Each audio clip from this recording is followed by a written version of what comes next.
Hello, and welcome to The Doc Exchange, a Real Stories podcast. In partnership with the Grierson Trust. Every week, I'll ask a new filmmaker or filmmaking team about 3 documentaries, connected by a single theme, that have made a meaningful impression on their work and life.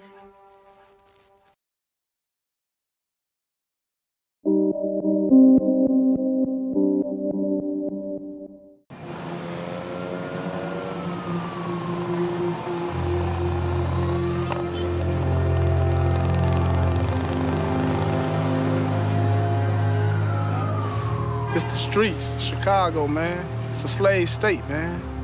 The United States is a slave state. How you think most of us got here, you know? They don't give us no jobs. You know, they send us to jail, put X's on our backs. Every day we do things that we don't want to do, but we have to do it to survive. You know what I mean? It's all set up for destruction, man. You know what I mean? Exactly. That's it. It's all set up for destruction, man. 90% of our fathers went there for us. They probably was on dope or ran off with somebody else. School only took us so far, and it was all on us after that. Either you had a wicked jump shot or you sling crack rock. That was our choices right there. Only positive thing you can do is try to take care of your kids. That's the only thing that'll make you a man out here. You know, we live in an era where most of us die young, so we learned to really, really enjoy that little time that we got here with each other. We never know when we leaving. One group has to be at the bottom, and we were just that chosen group. I mean, look at the neighborhood. This the hood. You know what I'm saying? Like an ant farm, ant hill. People going to work, coming home. People raising their kids, cutting their grass. You know what I'm saying? We're a society within societies here. Not It ain't at fair at all. all. It ain't fair It was at all. never fair. It was never fair to our ancestors, man. It was never fair. Now, don't get it twisted. I don't sell no drugs. You know, I got a job, but you know what I'm saying? I make it look real easy. You know what I'm talking about? We make it look real easy over here. You know what I'm saying? For Ain't sure. nothing, you know, there ain't nothing to it. You know what I'm saying? But to do it. So let it be what it is. Let it be what it be.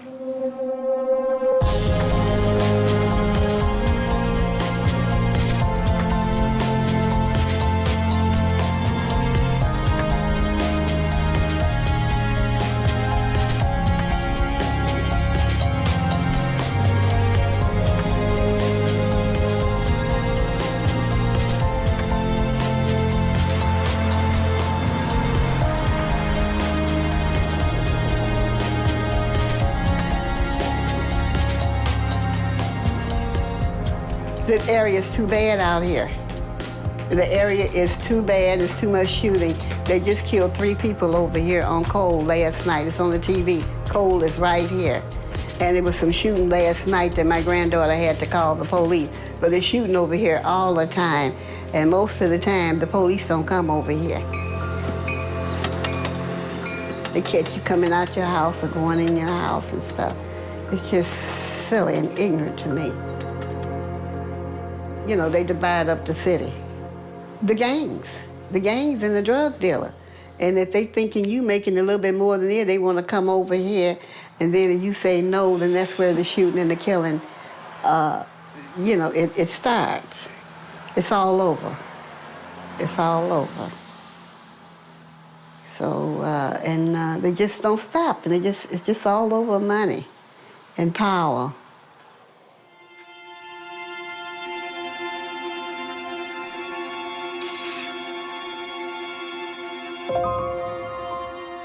There's only 2 things that'll happen to a young man that decides that he wants to be a drug dealer. He's going to prison, or he's going to the graveyard. Those are his only 2 options. There's not another option. It was horrific to sit in a courtroom and hear my son portrayed as this gangster kingpin. I asked my husband at least 4 or 5 times, what did he say? Did he say 42 years? Did he say 42 years?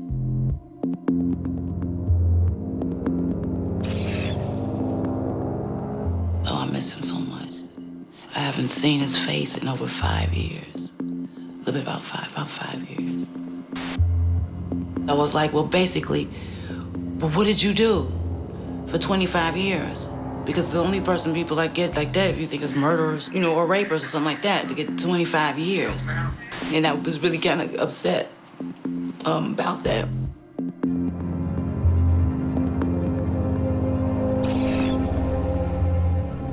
He was in a gang. He sold drugs. He did what he did. The courts and society has convicted my son. I'm not going to convict him every day.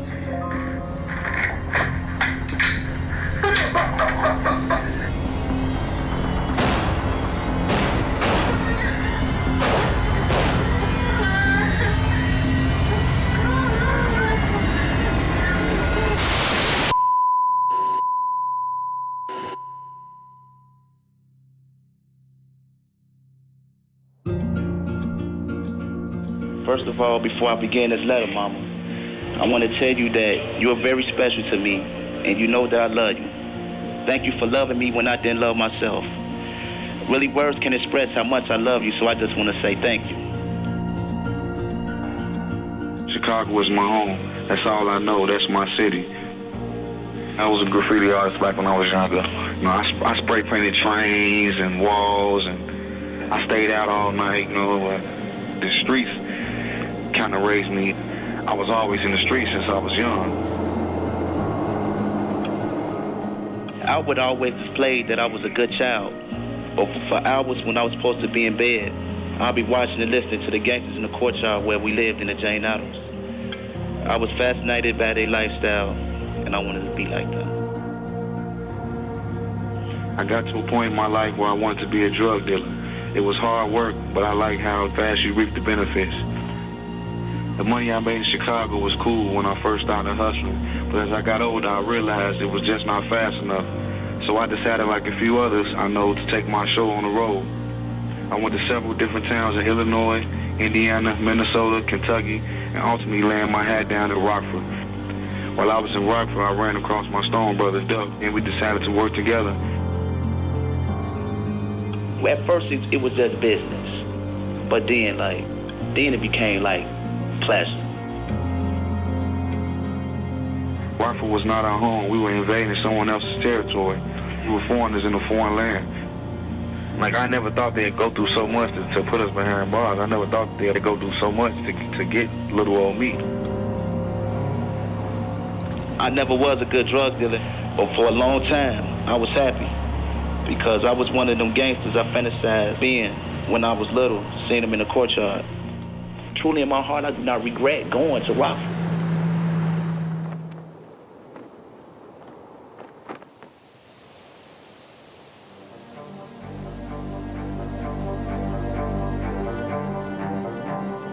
Between about 2001 up through 2005, there was a growing presence of hardened Chicago gang members that were coming out to Rockford and taking over the drug business.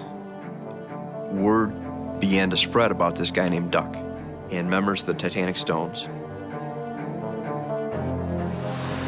I kept hearing his name Duck, that he was from Chicago, that he was putting on a lot of dope here in Rockford. He's just a young guy, but he had a real reputation. People were afraid of him, just a little guy. The talk in the street, informant information was that this group run by Duck, Titanic Stones, were trying to take over the drug trade in Rockford, and they were moving real strong. When they arrived here in Rockford, there was definitely a power struggle, Chicago versus Rockford. We'd have our robberies, our shootings. There have been murders here. Every so often, somebody comes into power. It's just like anything else in life, you know, any business or any, you know, something always rises to the top. It was an epidemic, is basically what it was. They were shooting a lot of people. Random gunfire was taking place, a lot of it directed to housing developments in the city. We were having multiple shots fired during these shootings. There was one particular incident that took place on Underwood Street on a Saturday afternoon. There was a running gun battle in the middle of the street. There were 60 rounds exchanged. There were 60 casings in the street. And it was a miracle that nobody was killed. I mean, there were children out playing, the rounds were flying, and everything went back to Duck. Now we're coming up on Central. We're still on the west side of town here in Rockford. We're gonna go by the Auburn Street McDonald's where Julio Allen, a member of an opposite gang here in Rockford, was confronted by Doug Davis and Bradford Dotson. Bradford Dotson, who had the nickname of Hustler, played the role of enforcer. Duck's orders at the McDonald's restaurant at Auburn and Central tried to carry out a hit in retaliation for a home invasion at one of the gang's drug houses. They found out Julio Allen was there. Davis gave the order, and Bradford Dotson fired several rounds through a plate glass window. When you got someone firing rounds inside a McDonald's like that, that's unacceptable. That's when I said, I want this duck. This guy has got to go down.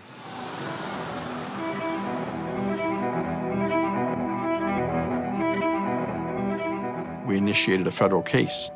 Did an awful lot of surveillance, following people, watching people, talking to informants. We started to see the pattern, the way they were selling narcotics was the same. He was using different locations in the city, renting houses. Normally he would have a lady rent the house in her name. Nobody would live there. They would just use it strictly to sell drugs.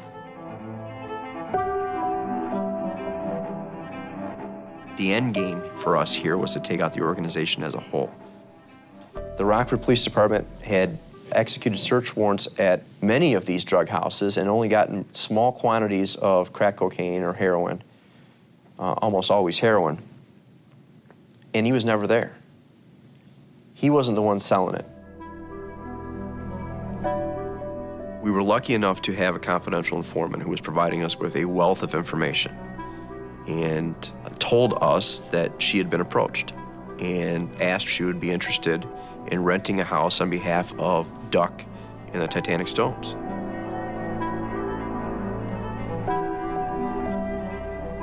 I was selling crack. I was selling dime bags, 20s, 8 balls. I mean, I was good at it. I'm not gonna sit there and say I was good at it. I just slipped up one time because I was drunk. I was messed up and forgot to take it out and went to jail, and they found it in the jailhouse.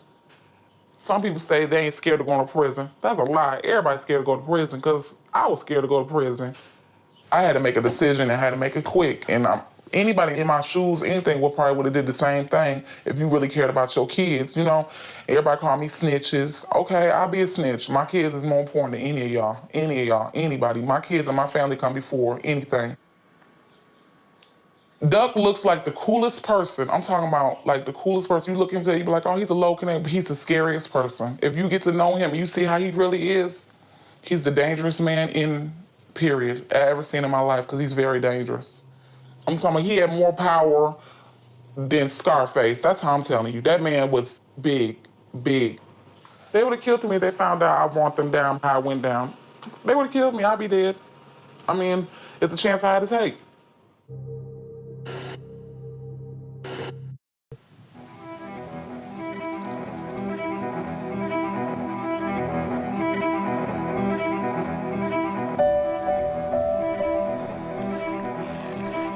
Summer's coming on now. Yeah. Pop. Gonna get hot, gonna get busy. You have any time off? Because I got to bale all that hay. You still gotta protect the street, too.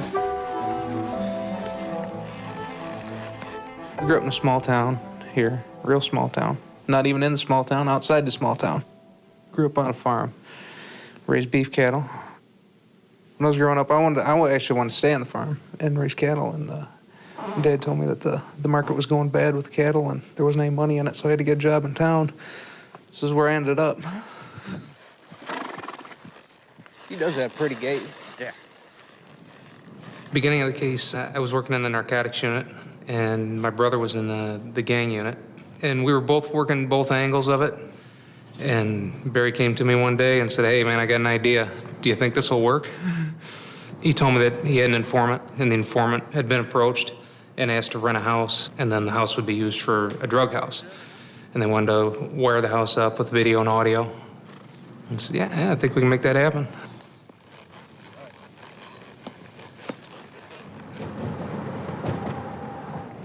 This is where the house was. The house was donated to us.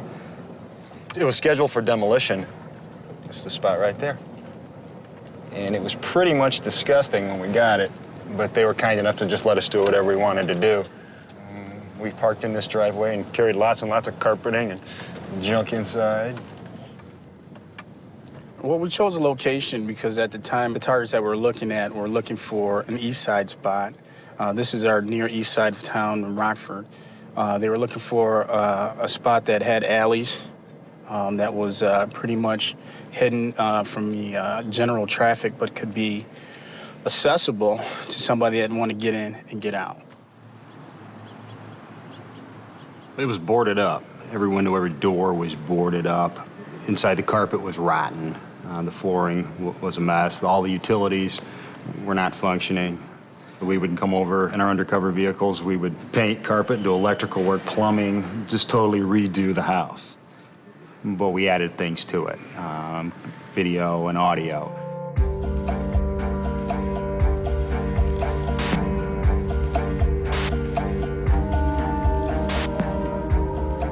Talking to our technical people, ATF's technical people, we determined in order to do what we wanted to do, we would have to hardwire the house to a listening post. And by hardwire, I mean we needed a cable run directly from that house to wherever we set up a command post / listening post. Fortunately, one day we were in a room talking and a sergeant from the community relations happened to be in there and he heard the problem and said, "I've got just a spot for you." Went out, looked at it, it was perfect.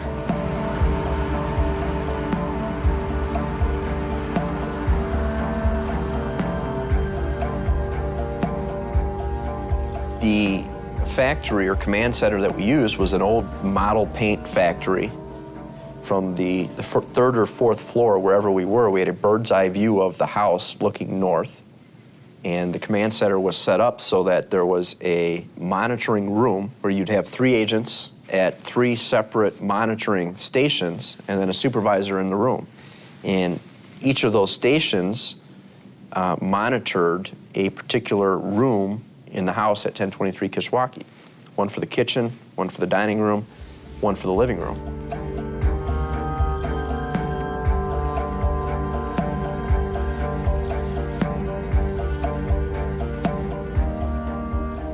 Nobody could guarantee that after all that hard work that the Titanic Stones wouldn't just say we're not interested anymore, or that they would think something was up. So there were some tense days leading up to August 9th. But when I took Duck to show him that house today, he loved it. He loved it. I'm talking about he fell in love with it. He said, "Man, call that motherfucking landlord right now and tell him you want it." He said it's low key, it's off of the back in the alley. It's interest for the smokers to come in from the alley and nobody gonna see him. It's 2 ways to come in from the back way. He wanted it. We didn't even use the front door. He wanted it. He was like, tell him, yeah. So I called. I was like, Duck wants it. He said he wants it. I said he likes it. I said he loves it. Finally, on August 9th, it worked out. And within a very short period of time, a couple of hours, the keys were turned over. And within an almost identical short period of time, they're moving in.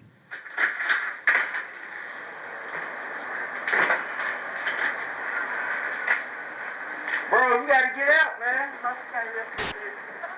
like this shit. Ooh, shit. Damn, bitches thought they was getting buzzed down around this motherfucker. What? Oh, my mama, they gonna be getting buzzed down in every... Alright, come on, man. You tearing our shit up, man. Alright, you got it right. Look. Alright. My dirty ass dumped that brown water. So that's the motherfucking Rockford building inspector. Come on. Come on. Come on. Come on. What's up, G-Ball? Huh? Where's the coat? You in, bro? Yeah. Oh, wait. Gotta turn it. Swing, bro. Yeah. Now swing it back the other way. When we pulled up, it was like a regular little trap. It ain't look like nothing suspicious or nothing like that. The first time I saw it, I just looked at it as another trap. I mean, we had so many. It was crazy one day because the first time I ever went over there, my girl dropped me off. And when she was dropping me off, she said, "Baby, I've been staying in Rockford all my life and ain't nobody never lived in that house." So the first thing I said, "Well, what the fuck does that mean?"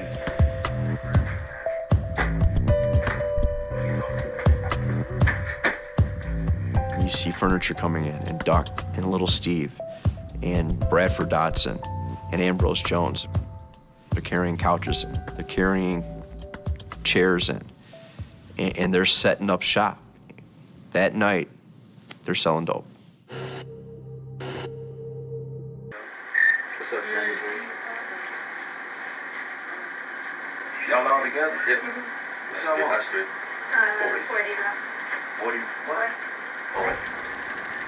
You know y'all got money, y'all gotta do one on it. Yeah, that's what he said. That's no problem.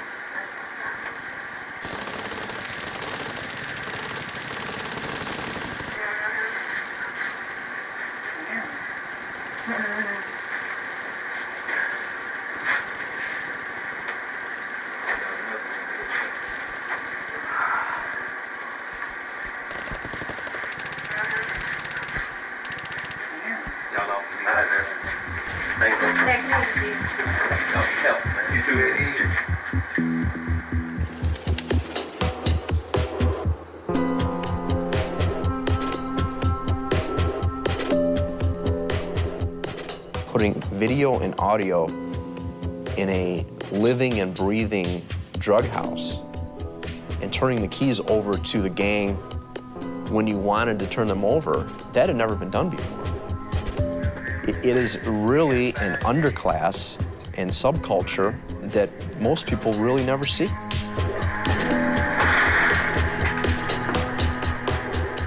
I remember a phone call that I received from Barry Cunningham when I wasn't in the monitoring room.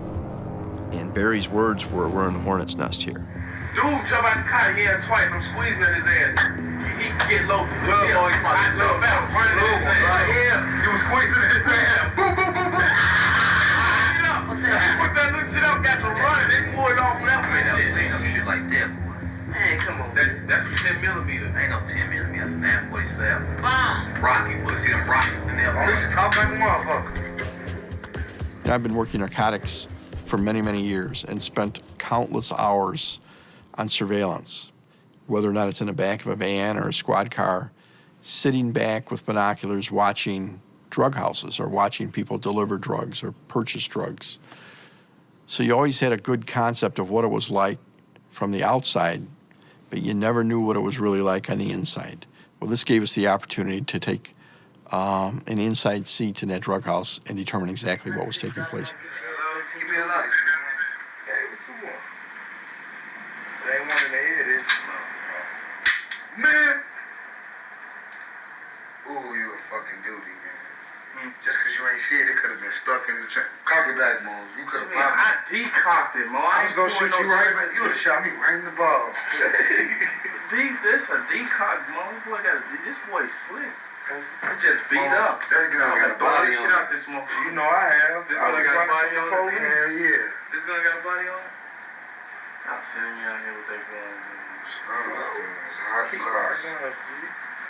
Man, this gun is hot, motherfucker. G, look at this, man. I was here from about 5 o'clock in the morning every morning until midnight, 2 o'clock every night. It was just miserable hot every day. Everybody was miserable. Everybody was complaining at me because I was the guy supposed to be handling the gear and I just couldn't keep it cool enough. It was a learning experience, I think, for everybody there. This is the first time you actually saw what happened in a drug house. They were just living like regular people live, watching TV, playing video games, visiting with their friends. Just that normal life was interrupted by selling drugs and playing with guns and counting money. Yeah, different though. I would have threw that motherfucker. Man, I would have. Look at it. If there's not criminal activity going on, then the court order provides that you have to turn off the recording devices. Most often, everything that was going on in that house was criminal in nature because there was almost always drugs around or a gun in the room. Almost everybody was a convicted felon, so everything was criminal in nature.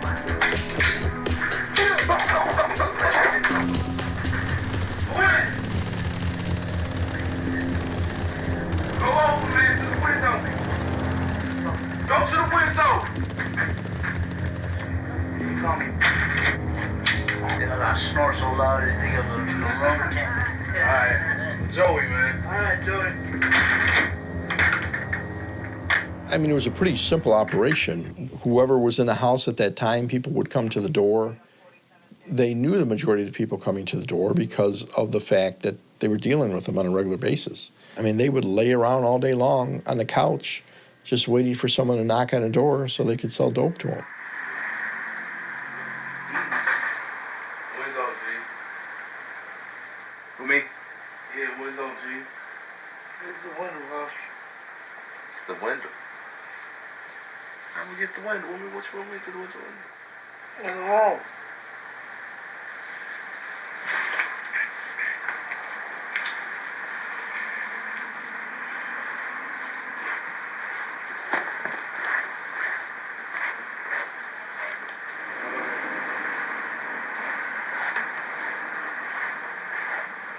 Here you go. You want some stuff?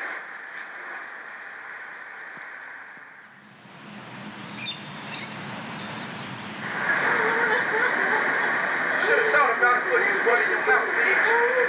Get in there. You gotta get in there. The police coming anyway. Get in there. Damn, gotta call the police. Thought it was a joke, didn't you? Yes, you did. Get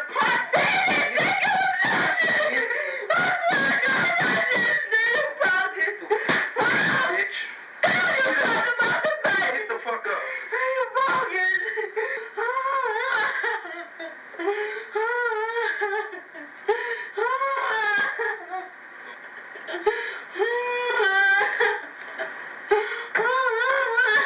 Got one motherfucking mama in the front down there. Take that shirt off. Change clothes, bitch.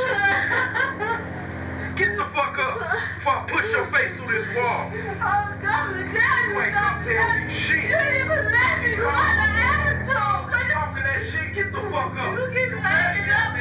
Bad. And I'm not gonna tell you again. I tell you turn that refrigerator on your head, bitch. Get up.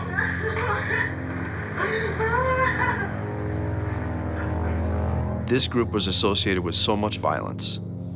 Once those microphones were turned on and those cameras were turned on, while there was some relief that it was working, the tension didn't necessarily subside because it became very obvious to us that this gang was for real, and the reputation that preceded them was one that was appropriate.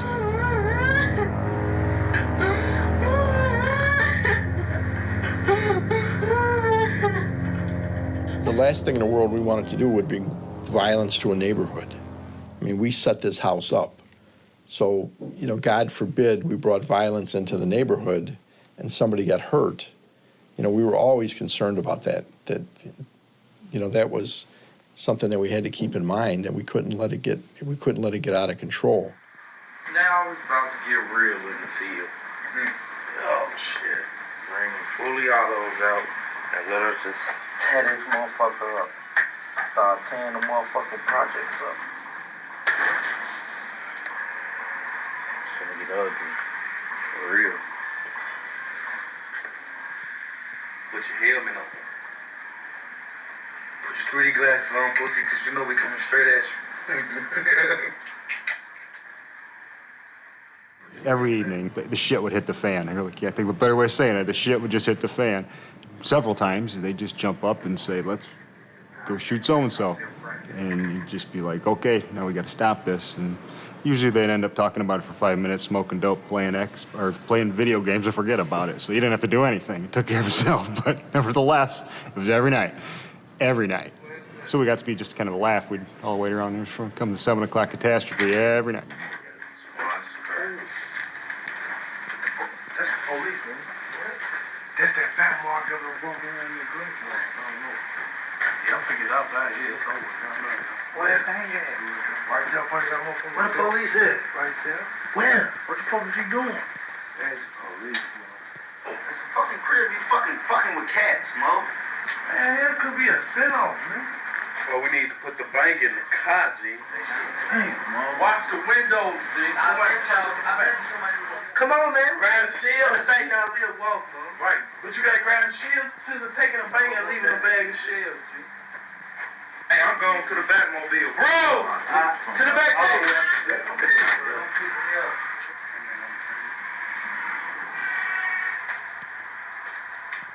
Who live right there? Man. I'm tripping. You sure? Need curtains. Yeah.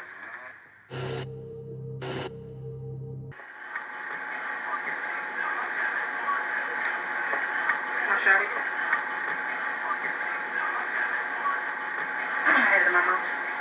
Yo, man, you was gonna swallow all this. I was gonna choke to You die. stupid.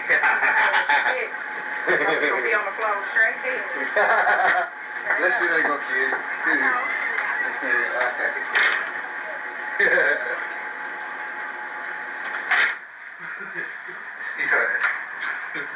We said the best dope in rock. They got you all on tape. You got to promote. You got the best dope in this here. Y'all play it back like, we got the best dope in Rockford, by the way. Yeah. As we gonna be here in club. We got the best dope in rock. We gonna be playing that shit. Oh, repeat that little thing. We got the best dope in rock. We got the best dope in rock.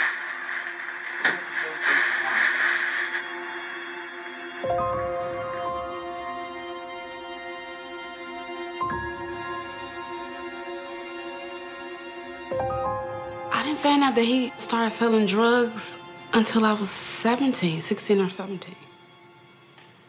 Walked in a room, and he was cutting it up.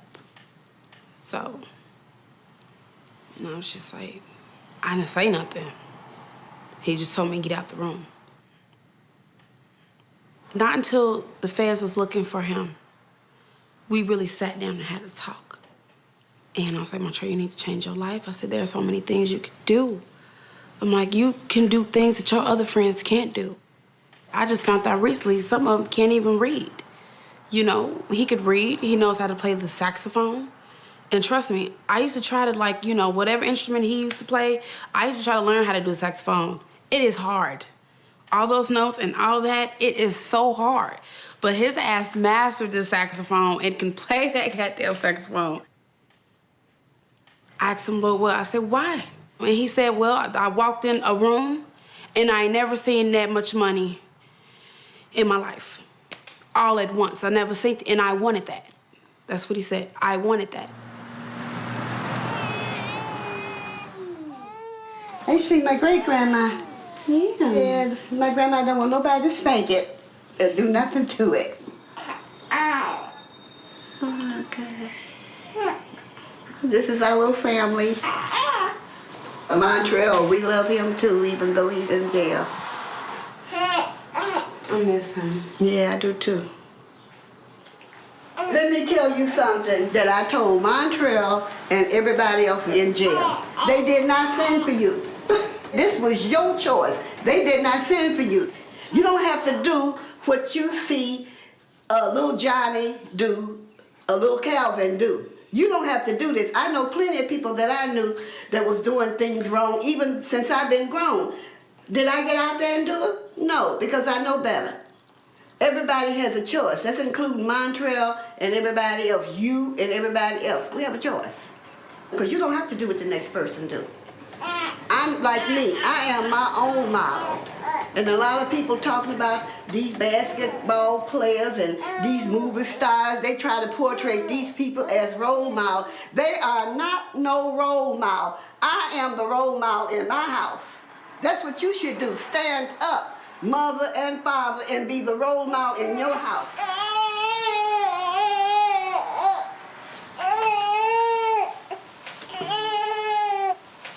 All we have to do is just pray and think positive, and everything will be okay. Okay, Miss Siobhan. Yeah. Yeah. That's the first time a child in our family been on a pacifier. I know. So hopefully we'll be back home soon. This area is too bad out here. And no more of this train. God, I get so tired of this train.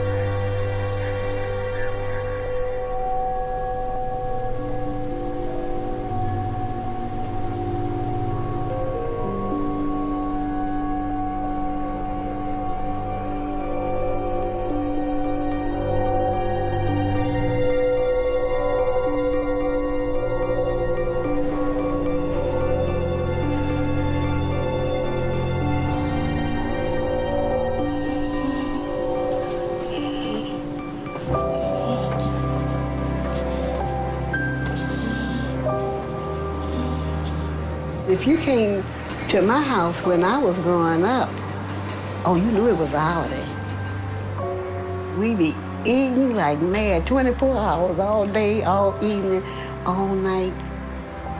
You could smell the nuts, the cakes, the pies. We had a big pot of chitlin. Then you had a big pan of macaroni and cheese. And then you had a big bowl of potato salad. Then you had a shrimp salad. And you had fried peach pies.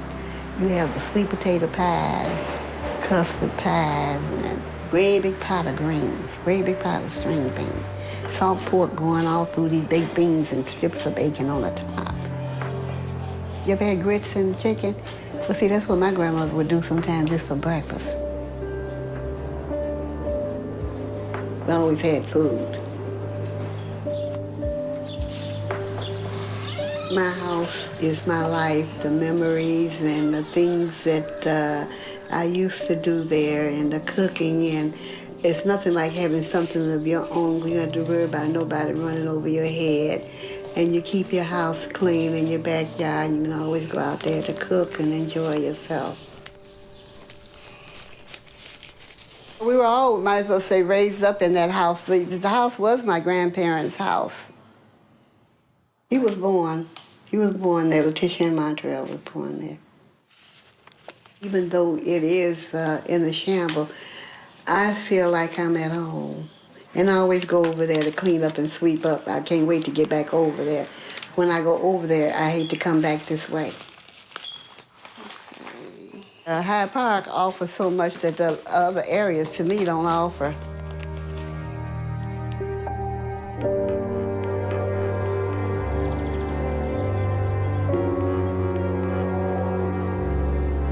Around here in Hyde Park, it's always been nice. You rarely hear about crime happening over here, if ever. But everybody wants to live in Hyde Park because it's quiet, it's considered safe, but it's really expensive to live in here. But this is where Daryl, he really grew up in Hyde Park, because I used to live on 47th and on Lake Park. And we'll go down there as well. And that's where it all started. The ditching school, the hanging out with the wrong crowd. That's where it started. Daryl had a chance. He didn't have to make the choices he made. He had role models. Here's Hyde Park Academy. That's where he went to high school.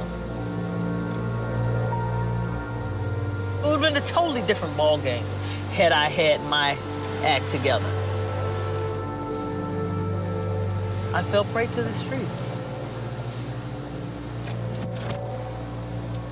And obviously, you know, he did too. Things like this.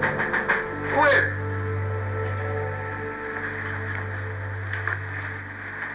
Who's that, B.O.? Let me see. You were in jail, right? Yeah. Yeah. What's up, bro? I wasn't in jail. I know you weren't. You want some hard, don't you? Yeah, boy. How many you want? Well, I want one. Give me one of them squares, John. Oh, I had know, no candy bar. You bust them down? What's that? You know what I mean? Make them bust down. Fuck you, man. Yeah. You got your missile with you? Yeah, bro. Yeah. Fuck you, man. Do that shit, right? Man. Right. No problem, man. I'm snuff your see, man? Clean. I see. I don't blame you, bro. Get that from me, guys. Oh. All right, guys. Thanks, man. Yeah. So you know where the spot at now? Yeah, man. Here. Bring a friend or something, man. All right, bro. Thanks, man.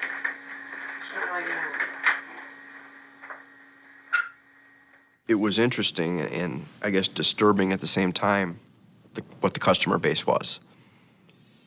And there were people from all walks of life. People who looked like they just gotten off work at 5:30 and stopped at the drug house to get their heroin fix. People who clearly were well on their way to becoming heroin addicts. Young people, teenagers, people from all walks of life.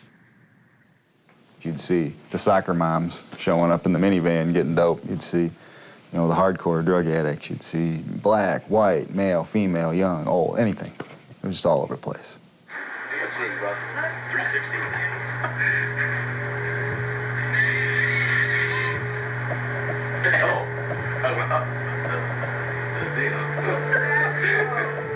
You know, many times your victims are not the best citizens themselves, but they're still a victim.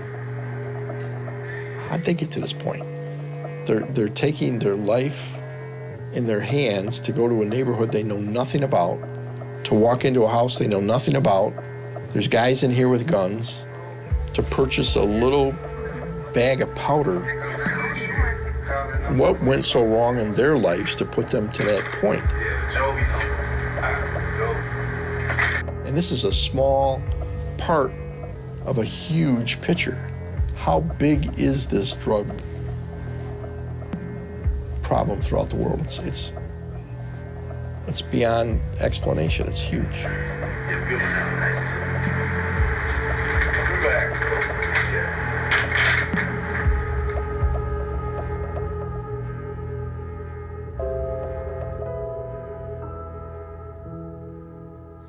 The life I had, the hard part, I made it hard. I had an easy life. I had my parents did the best they could with what they had. I have wonderful, loving parents. And although my home was semi-dysfunctional, my parents did everything in their power to make sure I didn't use drugs. Had I not used, would he not have sold drugs? I can't say that for sure. He had a huge influence from his father, and he wanted to be just like Daddy. And Daddy was a dope dealer. He had no respect for me. I was addicted to cocaine. He had no respect for me. But his father, on the other hand, that's who he respected.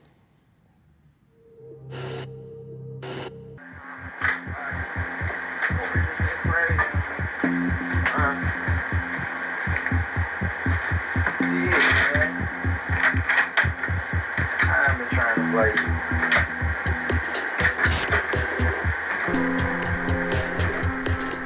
Duck in the video footage came across as somebody who was always in control. When he walked in, anybody who was in the house sort of perked up, and Duck was there for one reason, which was to deliver drugs and to pick up the money, most importantly. You went to the go today? Duck was in charge, and nobody else knew who Duck knew. Duck had the contacts in Chicago. When he made a transaction in Chicago, no one was allowed to be with him during that transaction. They'd have to wait in the car. He kept that confidential.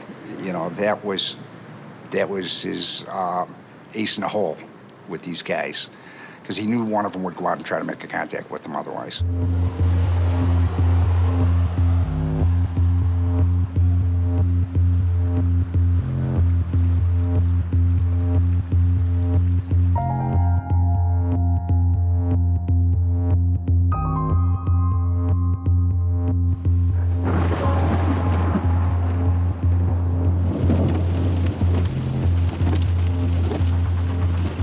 When he needed to re-up or get more crack cocaine, he went into the city.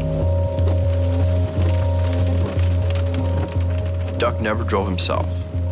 Most often his driver was Ambrose Jones, somebody who was in his very tight inner circle, somebody he trusted. It was a car that was in somebody else's name, a big black SUV. We later found out had a hidden compartment.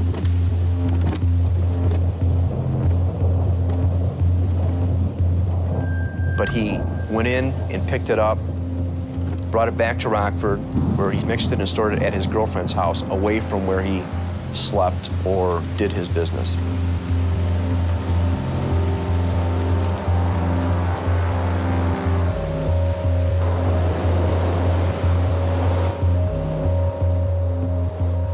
anytime one of the drug houses that was being operated was out of drugs, whoever was working would use the Nextel phones to inform him that they needed more product. Is that cereal gone? We ain't got no more cereal. So that's And then you'd see Duck, driven by Ambrose, go over in that Escalade to the Chestnut Street house, pick up a pack, go to the drug house, drop it off, pick up the money, and then take off.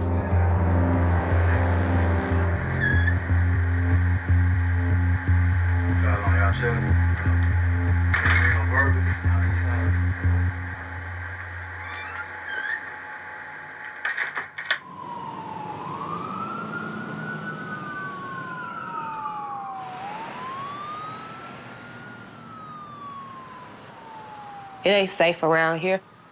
It be shoot, fights, all type of stuff. That's how I know it's bad. It's a gunshot bullet right here.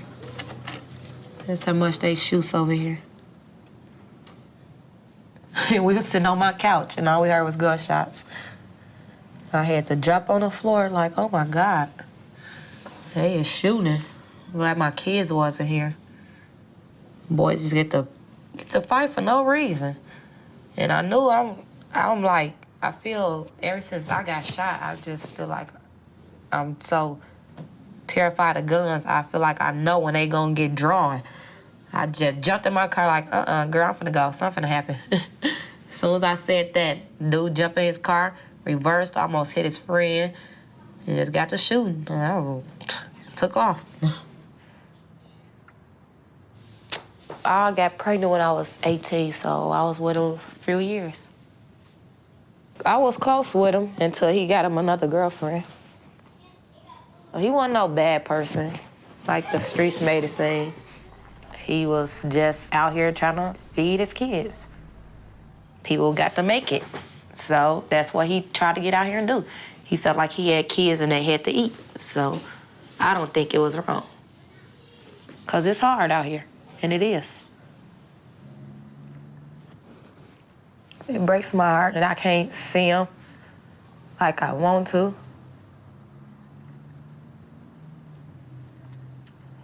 Yeah. Then my kids, they be want to see him and they can't. I don't know. But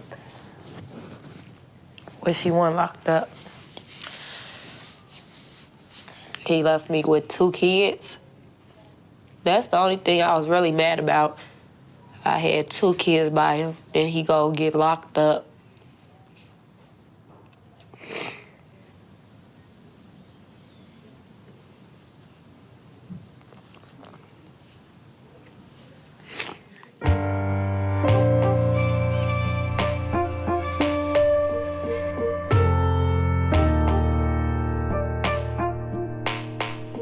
First met Duck in like 96, 97, when our gang was in tour with they gang. They gang was from like 53rd and Harper, and you know we from 52nd and Drexel. So Duck used to come down to Drexel and he'd shoot at us.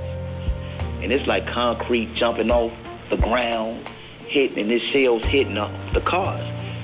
Because our 2 gangs was in tour. That's the first time I even heard his name or knew about him. Man, Duck as a person, man, he was a caring dude, you know what I'm saying? Like, he'd come talk to me about his girlfriend problems. And that's the Duck that I know. I thought he was my friend.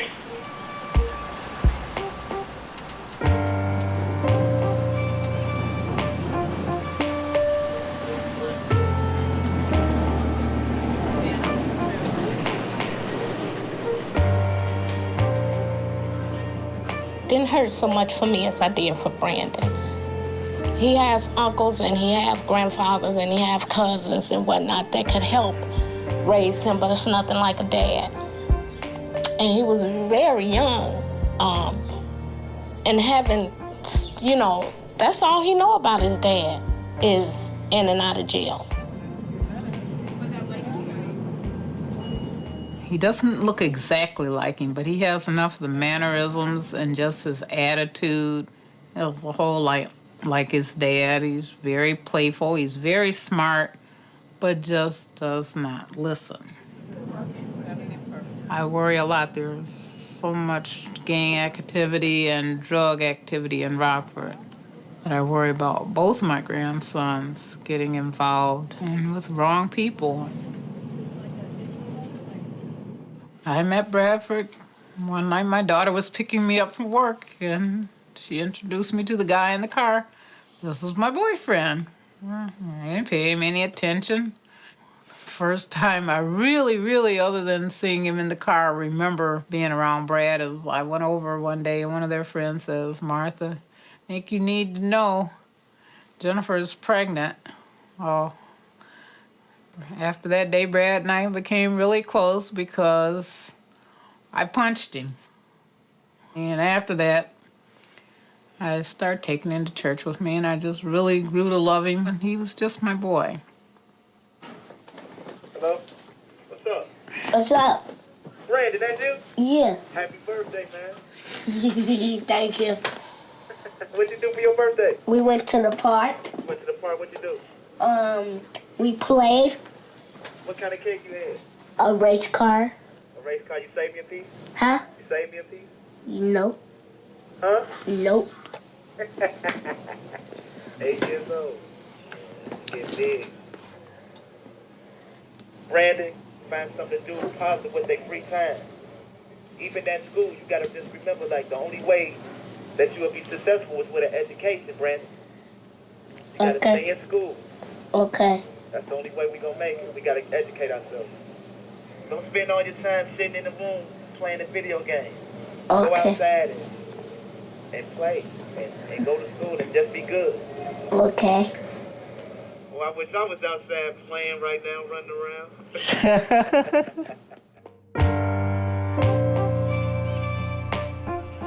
And my son's voice give me strength, man. When I hear it, it don't break me down. Like, I don't cry.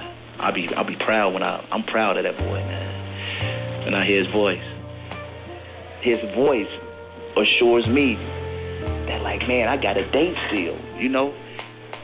When I can able to get on the phone and I can hear his voice and it's so strong and healthy, that give me power to, like, yeah, I can make it out and still be able to kick it with him.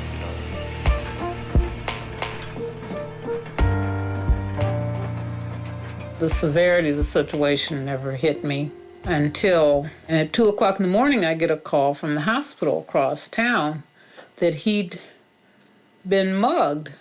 And I'm thinking, well, how did that happen? They said, well, we're taking him to surgery. We'll call you when it's over. 9 o'clock the next morning, they called me that he was finally out of surgery. And I talked to the doctor because I had worked at that hospital before. And he told me that somebody had mashed Brad's hands. He said it's the worst case he'd ever seen. It took him 7 hours to put his hands back together. The hands were mashed flat. The fingers were split and the flesh was coming through. All the bones down to the wrist, just mashed, like hamburger.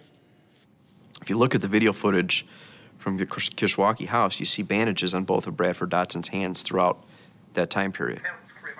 And that is from Daryl Duck Davis. What happened was Duck suspected Bradford of snitching on the gang or of stealing money, something that went against Duck and the organization. So Duck gathered up the gang members over at the Underwood Drug House. He had Joel Turner hold a gun to Bradford Dotson's head. Bradford Dotson was made to spread eagle on the floor, all of his clothes off, and Duck took a hammer and he broke both of Bradford Dotson's hands. He just hit my hands 3 times with the hammers. He busted. It don't take that much to break no hands with no hammer. He hit my hands 3 times. I did steal them guns though. I needed cash quick because I wasn't trying to be around like that, man. I stayed around because he like really made me come around. When I got to the hospital, he immediately came and got me from my baby mother's house. When we pulled up to the trap, I was trying to show that I wasn't affected by my hands being broke. So I was like, man, help me move this sofa.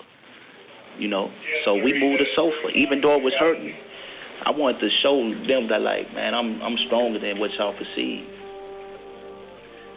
I was scared that if I tried to leave or if I didn't do what he said, that he was going to take me off somewhere and kill me somewhere. Flat out, you know what I'm saying? I'm going to tell the truth, I was scared. I didn't want to die.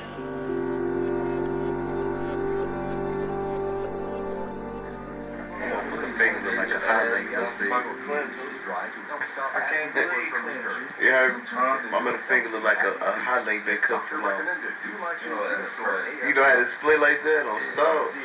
You should see my shit when I got the Band-Aid. This hand right here, Mo, this motherfucker. This motherfucker got put in the microwave. Damn, man.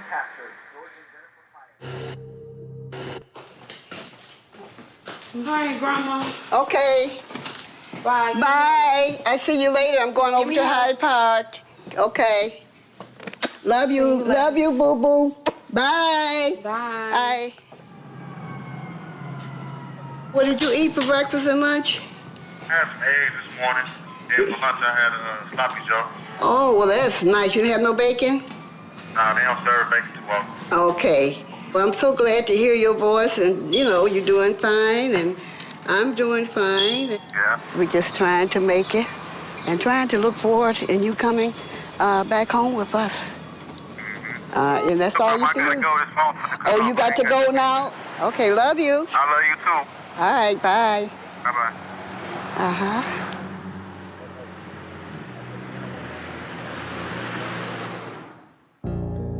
It's funny how my life ended up on the road to self-destruction. When I was younger, a kid, I should say around the age of 8 or 9 years old, I hated drugs and I hated gangs.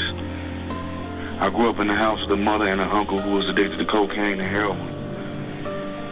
In the midst of all this chaos, you have my grandmother, who I love with all my heart and soul. She kept a roof over my head, designer clothes on my back, and made sure I didn't miss a meal. My grandmother provided for me and my sister the best she could. She even did her best to teach me how to be a man. She taught me to stand up for myself, to beat the living shit out of anyone who disrespected me. She always tried to keep me away from drugs, and she always said, boy, you see how that shit got your mama, your daddy, your uncle looking like skin and bones? Don't you ever fuck with that shit. And I remember her saying that, them little voices in my head to this day.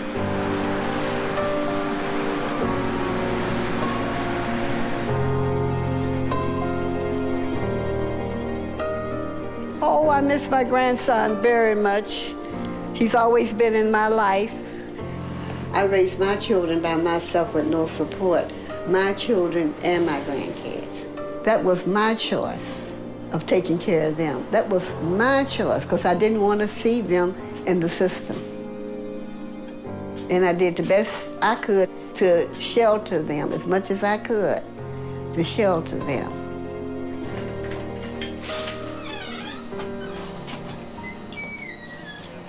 I am very much surprised with this. Very much surprised. And I'm also disappointed in him being in jail because, you know, as a grandparents, we don't choose these things for our children or our grandkids. You know, he wasn't raised like this here. I punched the time clock. My grandparents and my mother, they taught me to punch the time clock, and I tried to instill this in my kids. You have to work for what you get. I don't know what went wrong. I think the peer pressure, I think getting involved with the wrong type of people. I think that's where it came from. You know, you want to follow the leader, do what you see everybody else do. This is how I feel as a grandparent, you know, and I'm hoping that he'll get through this. I wonder, is it my fault? I've been using drugs. You know, he never seen me get high or anything like that. But as a parent getting high, I wonder, is it my fault? I really feel guilty about this. You know, did I start this? Did I start him, you know, even, not saying bringing it in around him, but just the idea of me doing it. am I the cause of this? It's an effect. It has an effect on your children. It has an effect on your children because it also has an effect on me as a parent. So I'm sure it has an effect on them. I'm very disappointed in you all too, and you know I speak frankly. All right, but I have tremendously slowed down. I haven't had any heroin in 2 months. I had started back because I got depressed again. I really think about this all the time. Am I the reason for this? I'm doing this. I mean, you. I could be. Had an influence. It could be all my fault still. It could be my, yes, it could be all my, it could be all my fault. It could still be my fault. Even though you and Dad did everything, me and my trust still respect you. Never embarrassed. Walk down the street, this is my mama. Walking down the street, this is my daddy. Because even though y'all did drugs, you were a good parent. You did us good. You didn't beat us. We didn't get raped. You didn't take us to no drug houses. You ain't never leave us, abandon us. So don't feel bad. Yeah, you know, you hurt us.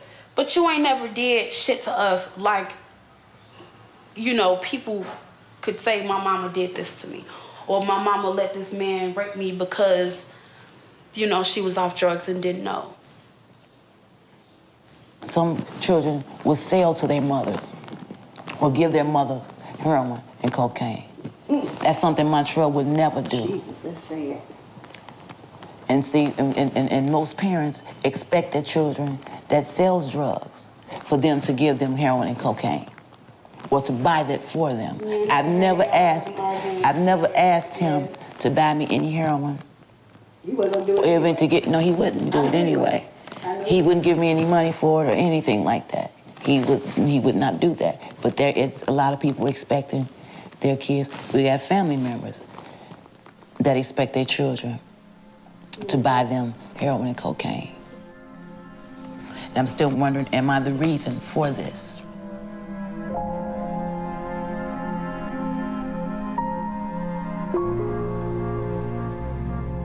I used to be ashamed when my mother had to come up to the school to check up on me or come and get me because I was suspended for fighting or something.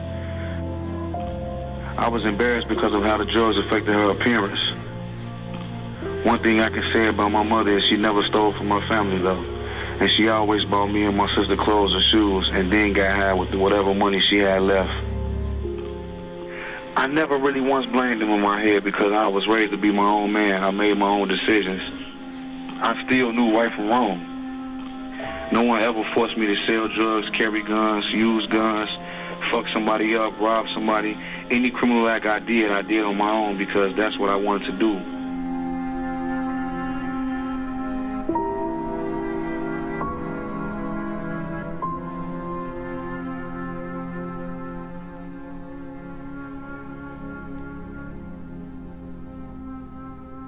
I thought I was gonna die with that pipe in my hand.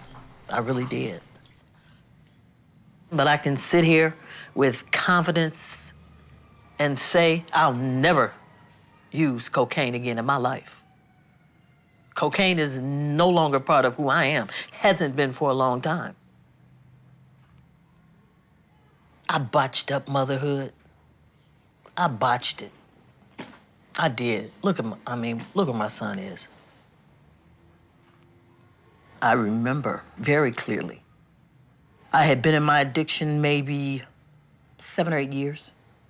And Daryl said to me, Ma, I know what you're doing. And if you go down, I'm gonna go crashing down with you. I didn't hear him. He was crying out to me then. I didn't hear him. I couldn't hear him because I was so deep in my addiction, I could not hear him. Wish I had heard him. I wish I had heard him.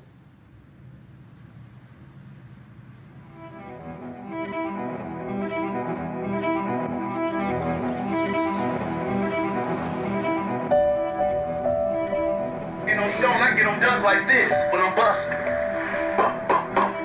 And I got away with, you know, the 7 got 7 shots, and I got away with like 3, 4 shells. Stone went right at Pebbles' crib. I left the thing. My child did not have negligent parents. He wasn't hungry, didn't miss a day's meal, was not homeless.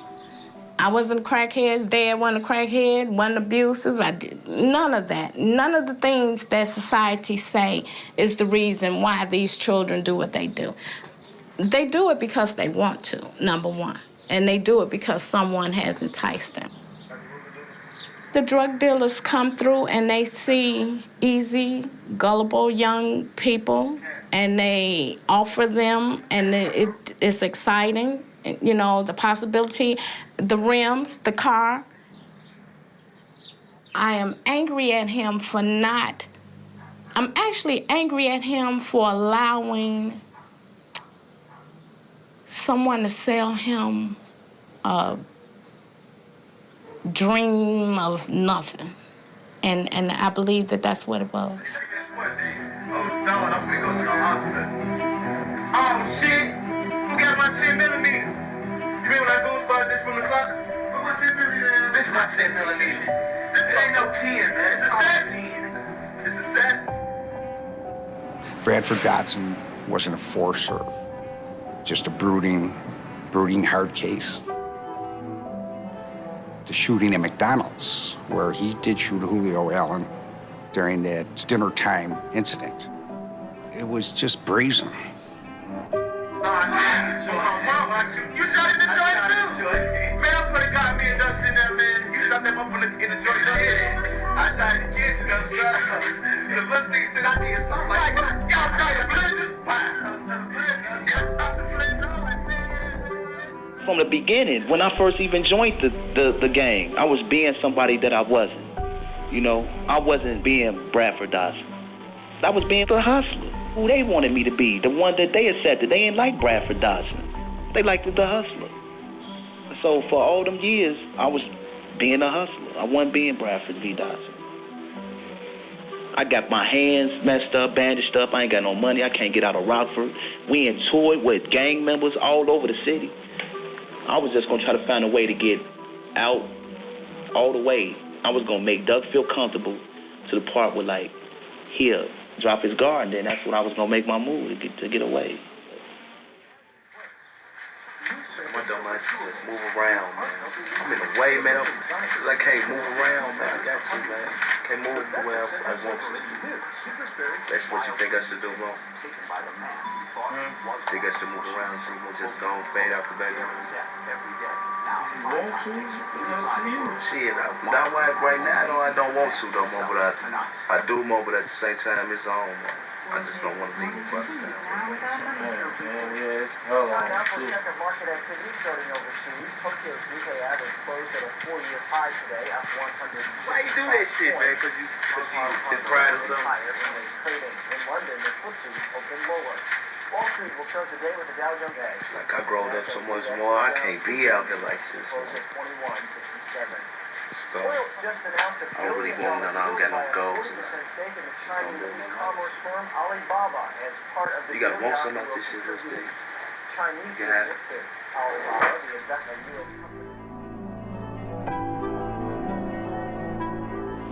I boarded the Greyhound bus to Las Vegas. It was like 10:11 a.m. August the 20th. I was done. My hand was broke. I washed the blood off my hands. I had a new start. I was done.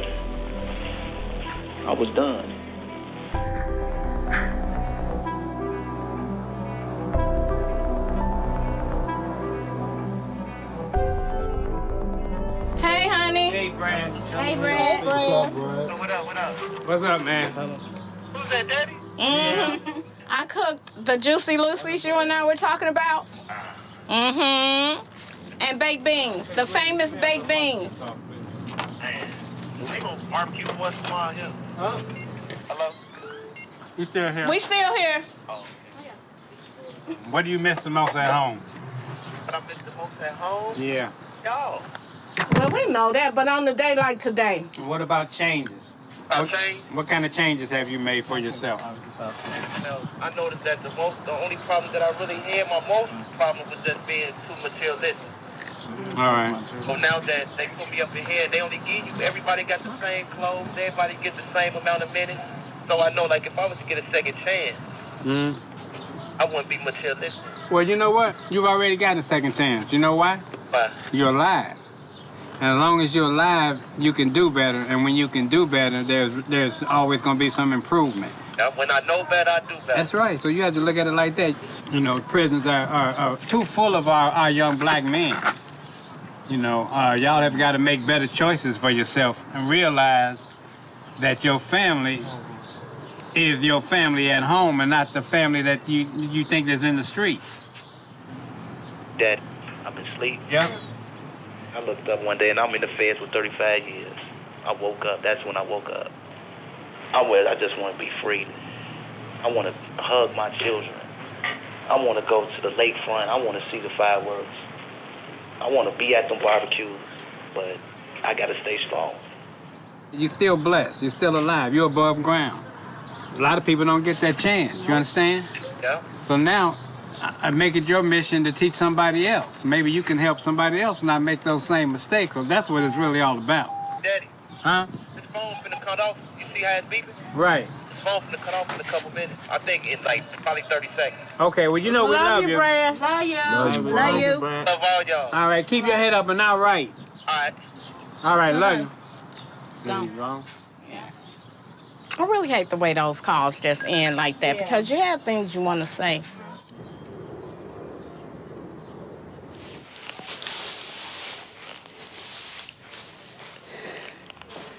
What's that? Why'd you keep the house? Why do I keep the house? Because I'm planning on one day fixing it up, and I want to have a place for him when he do come home. You know, the area is nice. My neighbors is nice. You can't find a neighborhood like this. So that's why I want to come back. But surrounded by hospitals, parks. And oh, by the way, the president, this is the president, Obama's area. He lives in Hyde Park. This was his room a long time ago. Montreal. So I'm trying to get it back together. So I don't know if I'll be able to or not. All I can do is try. I think since he's been in penitentiary, I'm not just saying it because he's my grandson, but I think he has changed. You know, I've been a parent and a grandparent. Yeah, I feel frustrated and I feel mad a lot of time and I feel disgusted like any parent would be. You know, that's me. I really do. Because he didn't have to choose this. And now he realized so that he's made a mistake. He realized it. And like I told him, you ain't got no friends out here. I'm your friend. I always talking to my friend, my friend, my friend. You ain't got no friend. What you all doing out there is a money thing, not a friend thing. They don't mix. See, people ain't caring nothing about you. Them same people will kill you or have you killed. Because I know how people are. At least he didn't get on drugs, and I'm glad of that.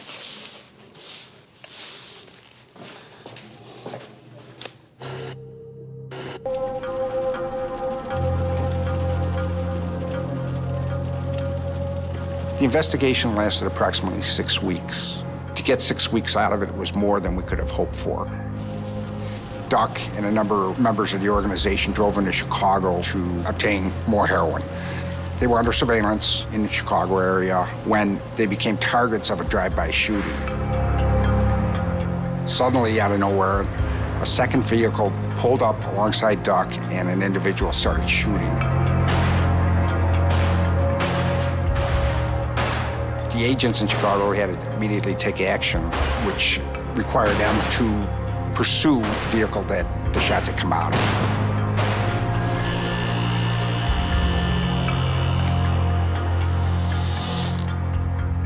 Duck could see these cars suddenly come from nowhere. He put it all together right then and there. He knew he was under surveillance, and he suspected other things might be wrong back in Rockford. I On Stone and Slick Car just rolled past. It looked like his shit. On Stone, Slick Car. He then placed a call that we intercepted in the dope house in which he warned the individuals there that he thought he was being followed by federal investigators and that they should get out of the house immediately.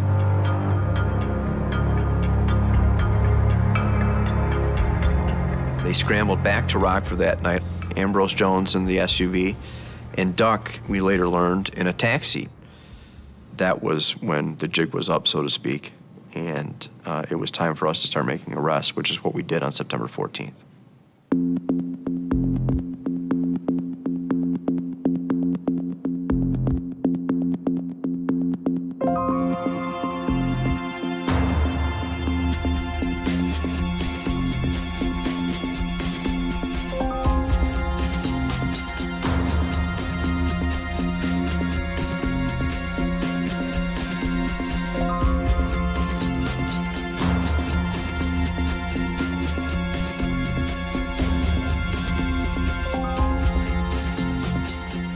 And all the shootings, all the murders, all the violence, just the things that were starting to happen, like we knew that was coming, like prison, you know what I'm saying? I knew it was coming, but I didn't picture it coming like that. I would have liked it to have gone longer because I wanted to find his source of drugs, his supply of money, find more about up the chain. So I would have liked it to go on longer. Surprise, you never know. Stuff like this, sometimes you think things are going to be quick and they take forever. You don't know. After the arrests were made, there were 16 individuals charged. 13 of those ultimately pled guilty, and 3 of them went to trial. The defendants here received lengthy sentences. The leader of this conspiracy, Daryl Davis, received a 42-year sentence. And that trickled down to the other members of the conspiracy, and like Bradford Dotson receiving a 35-year sentence after trial, Montrell McSwain a 25-year sentence after trial. The sentences handed down in cases like this are draconian. 42 years for Daryl Duck Davis is a life sentence. He is going to be an old man when he gets out. When a group like Titanic Stones get to the point where they're that organized and are terrorizing the streets, you're left with no choice. Law enforcement is left with no choice but to take them off. He was simply too dangerous and ordered too many violent acts to leave out on the street. Good morning, thank you. I'll be back to take your order. Okay, thank you. To think it's been 5 years since we really started a long-term investigation on these guys. Yeah, it's pretty incredible. It's one of those cases, it's a case of a lifetime that you work, really. This case really made me proud of you, Michael. When you think about it, you have the generations of the police. A lot of police families, fathers, sons, and grandfathers were the police. But the same is true on the other side, the criminal side. I've been around for many years and have arrested grandfathers of people that we're dealing with now. So I've dealt with their fathers and their grandfathers. And it seems like it's just something that just continues on. There are certainly a lot of success stories, and that's not to generalize it, to say that everybody that's been arrested is going to continue with a life of crime, but there seems to be a pattern there that it's very difficult to break from. If you look at them individually, how did they get to that point that they're in a house on Kishwaukee Street in Rockford? How'd they get to that point in their life? They're from Chicago, they're young guys. What is it in their life that went wrong? They're born into a family where there might not have been a father present, where some of their mothers were drug users, where they themselves were just put in a situation that they were almost born to lose. Well, I think anytime you see a story end where young men in the prime of their lives go to spend the majority of their time in federal prison, I think that is tragic. They weren't much younger than me. Our paths certainly never crossed in life, but we had very different upbringings, very different advantages or disadvantages, and you wonder if a Montrell McSwain or a Bradford Dotson was given the upbringing that I had, for example, if things would have turned out differently. From our standpoint, these are dangerous guys. We had to take them off the street. We wanted them to go away for the rest of their lives. From this family standpoint, they put aside what they did. That's still their loved one. It's their son or their brother. They love them no matter what they did. I think sometimes it's not only tragic, but sometimes it's a relief for them because they know what they're doing. Their son or their brother, whoever it might be, they know they're in Rockford dealing dope. There's two ways out of that. You're going to the penitentiary or you're going to end up dead. Every day that the phone would ring or I would hear the siren, I thought, okay, that someone's gonna tell me, come identify your son. Because that was definitely the path that he was going down. I could have been a better parent. I know I'm a better person. I've proven that I'm a better person than that. But unfortunately, my son doesn't know me in my present state. And that hurts me. Come on, it's raining. Oh boy. My grandchildren, they're sweethearts. No, get in the back, get in the back, get in the back, get in the back. No, Daryl's 6, and Deshante is 7. Wonderful, wonderful children. Okay, can you give us a pop because we don't got that much money?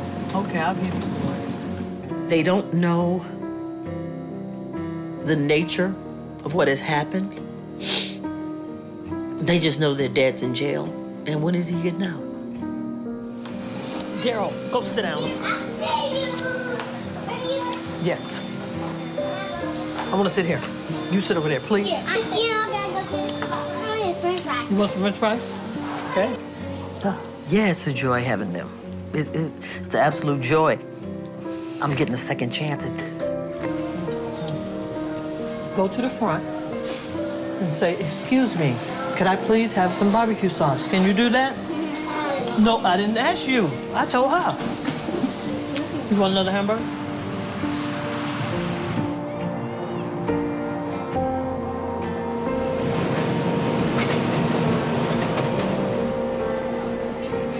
Hey! Hey, how you doing? How you been? How was your trip in? Good. Granny missed you. Okay, let's go.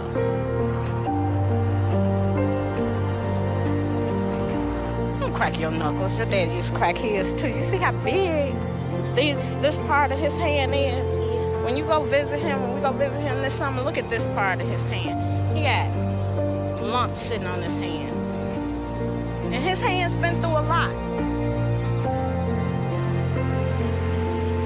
Do you hate getting off the phone like I do when your daddy calls? I hate getting off the phone with him. That call just ends so quick. It don't give you a chance to say the last or whatever you might want to say. He call you a lot? He do. He calls me at least 3 times a month. He don't call us a lot. He called Granny's house. He called Granny's house? Yeah, but I know we over there. I think we should write a letter to the prison and tell them we want more time. They gonna say, we can't give them too much, we can't give them any more time on the telephone. Here, y'all just take them. Wouldn't that be nice? That would be nice. Yeah. He only got 30 years left, Granny. Maybe so.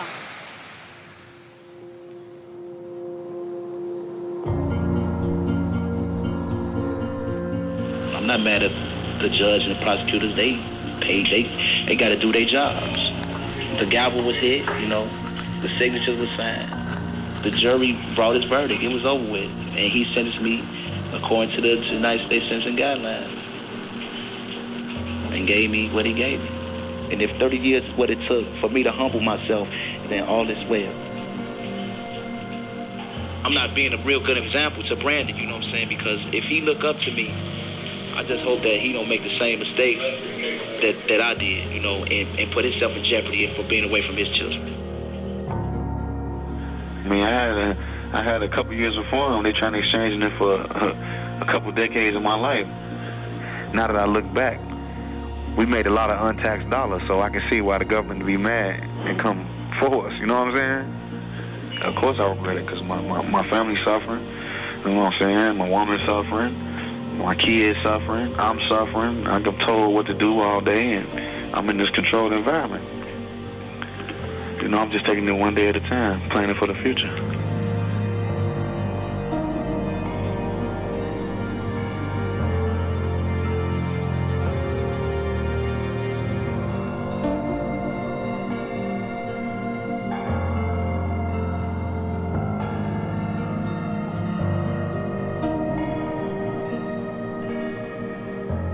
I do have a broken heart. Even though they might do wrong and stuff like that, your children are your children. And I took care of my children. I protected my children. My children never had to go cross street and next door for nothing. They'll tell you how I treated my kids. My kids was dressed all the time, was dressed nice, and they were clean. That I saw to it. And my grandkids, no matter what. And I do have a broken heart. And my heart will probably be broken for a long time. I didn't choose this for him. We all have a choice, and he made the wrong choice.